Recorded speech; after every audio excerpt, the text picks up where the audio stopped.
We had got to our wits' end, I suppose, really, end of my tether with him. He'd been ill back in October last year, and that had just made him completely regress to his sort of self-preservation. Feral dog instincts all came back out. His reactivity went through the roof, and his world was shrinking massively. He barely wanted to go out. When he did go out, he was just overwhelmed by the world. He was in panic mode.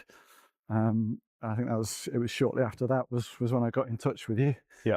And yeah, it's like, at that point it was like, I've just got to try something else.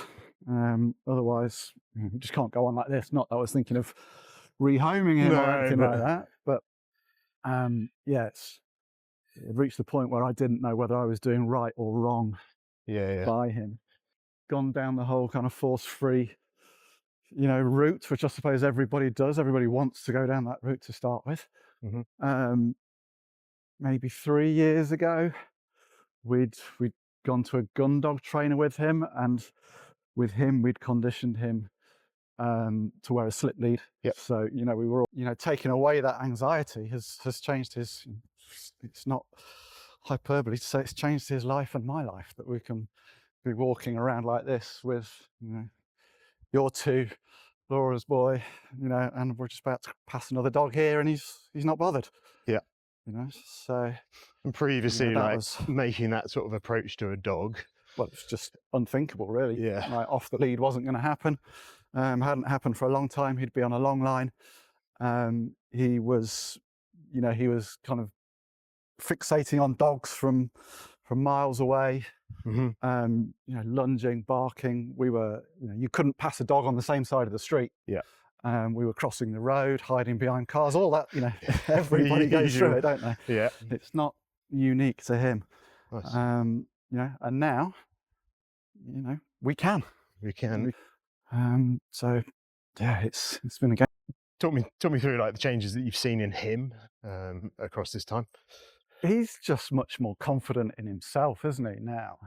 Before, like I say, he was just overwhelmed with everything. And now, yeah, he's happy to go for a walk again.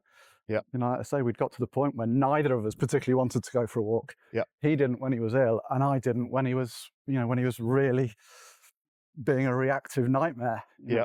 I'd come home from walking him, and it's, I was depressed and fed up. Yeah. It's absolutely no fun whatsoever.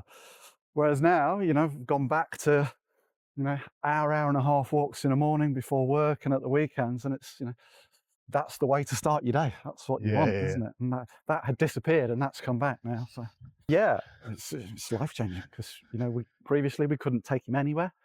I'm getting to the point where I'm at the point where we can sit outside the coffee shop quite happily. The pub's the next one, and then from there, there's a long way to go with him.